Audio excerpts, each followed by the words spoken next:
ఈరోజు సభలో అత్యంత ముఖ్యమైన ఆర్టీసీ కార్మికుల విషయం చర్చకు వచ్చినప్పుడు ప్రభుత్వం సమాధానం చెప్పకుండా పారిపోయింది. ప్రభుత్వం సూటిగా సమాధానం చెప్పలేకపోయింది. మేము సూటి ప్రశ్నలు వేసిన ఏ ప్రశ్నకు కూడా సమాధానం చెప్పకుండా ఊకదంపుడు ఉపన్యాసాలు కొట్టి ఆరోపణలు చేసి తప్పించుకోవాలని ప్రయత్నం చేసినారు. శాసనసభలో మందబలంతోనో అధికారాన్ని ఉపయోగించో సభా నాయకుడిగా మీరు మా గొంతు నొక్కుతారేమో కానీ రేపు ఆర్టీసీ కార్మికుల హృదయాలను మాత్రం మీరు గెలుచుకోలేరు. ఇవాళ అర్థమైంది. రాష్ట్రంలో ఆర్టీసీ కార్మికులందరూ కూడా గమనిస్తా ఉన్నారు. ఈ ప్రభుత్వం ఎన్నికల ముందు ఏం చెప్పింది, గెలిచిన తర్వాత ఏం చేస్తుందో ఇవాళ రాష్ట్రంలోని ఆర్టీసీ కార్మికులందరూ కూడా చూశారు. మేమేమడిగాం, మా ప్రభుత్వం ఉన్నప్పుడు ఆర్టీసీ ఉద్యోగులను ప్రభుత్వ ఉద్యోగులుగా గుర్తిస్తూ నిర్ణయం తీసుకున్నాం. అసెంబ్లీలో బిల్లు పాస్ అయింది, గవర్నర్ గారు ఆమోదించిండ్రు, గెజిట్ కూడా పబ్లికేషన్ అయింది. ఏ డేట్ నుంచి వాళ్ళని తీసుకుంటారంటే దానికి సమాధానం చెప్పలేదు. 8 నెలలైంది మీ ప్రభుత్వం వచ్చి, 8 నెలలైనా గుర్తించలేదు. ఎప్పటి నుంచి వాళ్ళని ప్రభుత్వ ఉద్యోగులుగా గుర్తిస్తారంటే సమాధానం చెప్పకుండా దాటేశారు. యూనియన్ పునరుద్ధరణ గురించి అడిగితే సమాధానం చెప్పలేదు. చనిపోయిన పిల్లలకు రెగ్యులర్ ఉద్యోగాలు ఇవ్వాలంటే దాని మీద సమాధానం చెప్పలేదు. ముఖ్యమంత్రి గారు ఫిబ్రవరిలో ఇచ్చిన చెక్కు 300 కోట్లు, అది డమ్మీ చెక్ అయింది. ఆ డబ్బులు పాస్ కాలేదు. దాని సంగతి ఏంటంటే సమాధానం చెప్పలేదు. మహాలక్ష్మి ఉచిత బస్సు పథకానికి డబ్బులు ఇవ్వడం లేదు.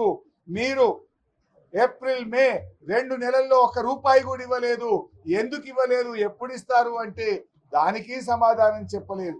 ఏ ప్రశ్నకు కూడా సమాధానం చెప్పకుండా బుల్డోజ్ చేసే ప్రయత్నం చేసినారు. అంతేకాకుండా నేను యూనియన్ అధ్యక్షుడిగా ఉన్నానని ముఖ్యమంత్రి గారు మాట్లాడారు. ఆ ముఖ్యమంత్రి గారికి ఎవరు చెప్తారో ఏమో కానీ అన్ని సగం హాఫ్ నాలెడ్జ్ తో మాట్లాడుతున్నారు. ఎందుకంటే నేను మంత్రి అయిన వెంటనే కొద్ది రోజుల తర్వాత నేను యూనియన్ అధ్యక్షుడిగా రాజీనామా చేసిన ఆర్టీసీకి. నేను యూనియన్ అధ్యక్షుడిగా లేను. కానీ ఆయన ఏదో ఒకటి చేసి సభను తప్పుదో పట్టించాలని, సభలో చర్చ జరగకుండా చేసి మాకు ప్రొటెస్ట్ కూడా అవకాశం ఇవ్వకుండా ఇలా సభ వాయిదా వేసుకొని పోయింది. గవర్నమెంట్ నుంచి సరి అయిన సమాధానం రానప్పుడు మేము నిరసన చెప్పే హక్కు సభ్యులకు ఉంటుంది. ఆర్టీసీ కార్మికులను ప్రభుత్వ ఉద్యోగులుగా గుర్తించాలి, వాళ్ళ ఎరియర్స్ ఇవ్వాలి, బకాయిలు ఇవ్వాలి, యూనియన్ ను పునరుద్ధరించాలని మేము అడిగితే ఏ ఒక్కదానికి కూడా సమాధానం చెప్పలేదు. ఆనాడు కాంగ్రెస్ పార్టీ మేనిఫెస్టోలో పెట్టారు, కార్మికుల ఓట్లు వేయించుకున్నారు, ఆర్టీసీ కార్మికుల అండతో గెలిచి ఇవాళ కార్మికులకు వెన్నుపోటు పడిచింది ఈ కాంగ్రెస్ ప్రభుత్వం. తప్పకుండా కార్మికుల పక్షాన బయట సభలో ఇంకా మా పోరాటం కొనసాగుతుంది. ఇకపోతే ఈరోజు నిరుద్యోగ యువకుల మీద మేము శాసనసభలో అడ్జర్న్మెంట్ మోషన్ ఇచ్చాం. ఆనాడు ఇదే నిరుద్యోగులను కాంగ్రెస్ పార్టీ వాడుకున్నది. మేము రాగానే సంవత్సరంలో 2 లక్షల ఉద్యోగాలు ఇస్తామన్నారు. ఏది మీ జాబ్ క్యాలెండర్? పెద్ద పెద్ద పేపర్ అడ్వర్టైజ్మెంట్లు ఇచ్చారు, టీవీలో అడ్వర్టైజ్మెంట్లు ఇచ్చారు, ఉపన్యాసాలు కొట్టారు, నిరుద్యోగులకు బస్సులు ఇచ్చి వాళ్ళని ఊరూరా తిప్పి ఓట్లు వేయించుకున్నారు. 8 నెలలైనా నీ జాబ్ క్యాలెండర్ ఇప్పటిదాకా నువ్వు ప్రకటించలే. ఇక మిగిలింది 4 నెలలే. 4 నెలల్లో 2 లక్షల ఉద్యోగాలు ఎప్పుడు ఇస్తావు, ఎట్లా ఇస్తావో చెప్పు అని మేము ఇలా శాసనసభలో అడ్జర్న్మెంట్ మోషన్ ఇచ్చాం, వాయిదా తీర్మానం ఇచ్చాం. కానీ దాన్ని ఇలా స్పీకర్ గారు దాన్ని వారు తీసుకోలేదు. తీసుకోకపోగా కనీసం మాకు మాట్లాడే అవకాశం ఇవ్వలేదు. ఇవాళ ఈ ప్రభుత్వం ప్రతిపక్షంలో ఉంటే ఒక మాట, అధికారంలో ఉంటే ఒక మాట. ఊసర వెల్లులు కూడా ఈ కాంగ్రెస్ ప్రభుత్వాన్ని చూసి సిగ్గుపడతా ఉన్నాయి.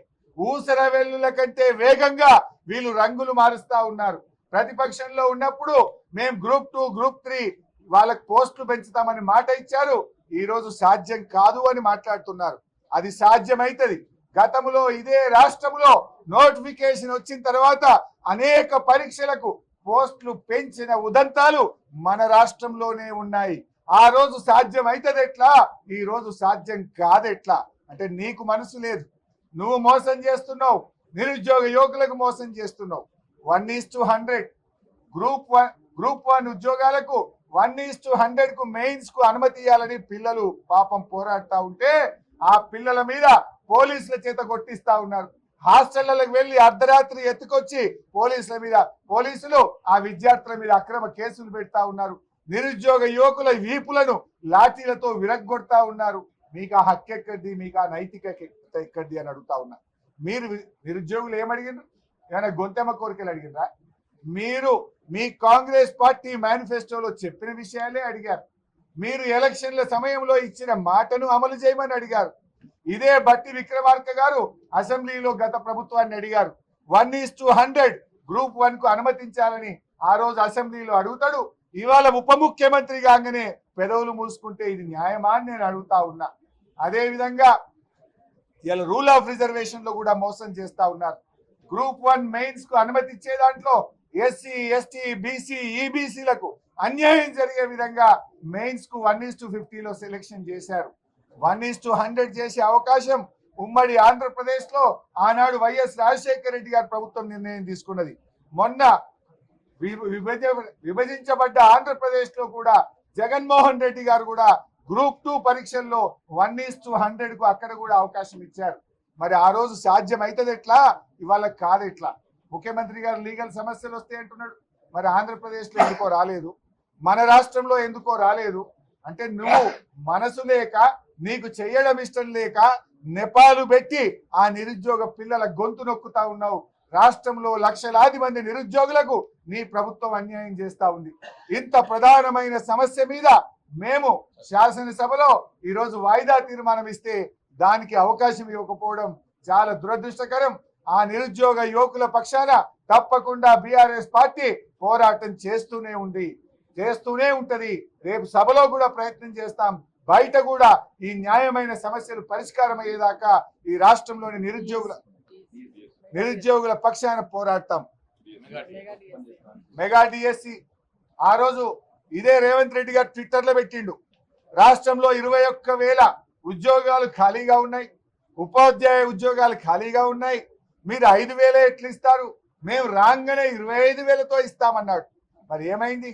25,000 మెగా డిఎస్సి మాట ఉత్తమాట అయిందా రేవంత్ రెడ్డి? ఆనాడు గంభీరమైన ఉపన్యాసాలు కొట్టినావు, ఊకదంపుడు ఉపన్యాసాలు కొట్టినావు, ట్విట్టర్లలో పోస్టింగులు పెట్టినావు. ఇలా గడ్డనెక్కగానే మర్చిపోయినావు. మరి ఆ రోజు పెట్టింది తప్పైతే క్షమాపణ చెప్పు. నిరుద్యోగ డిఎస్సి యువకులకు క్షమాపణ చెప్పు. లేదా మెగా డిఎస్సి 25,000కు వెంటనే పోస్టులు పెంచాలని బీఆర్ఎస్ పార్టీ ఈరోజు డిఎస్సి అభ్యర్థుల పక్షాన డిమాండ్ చేస్తుంది. అసలైన తొలి వెలుగు. ఫాలో వాట్సాప్ @తొలి వెలుగు అఫీషియల్.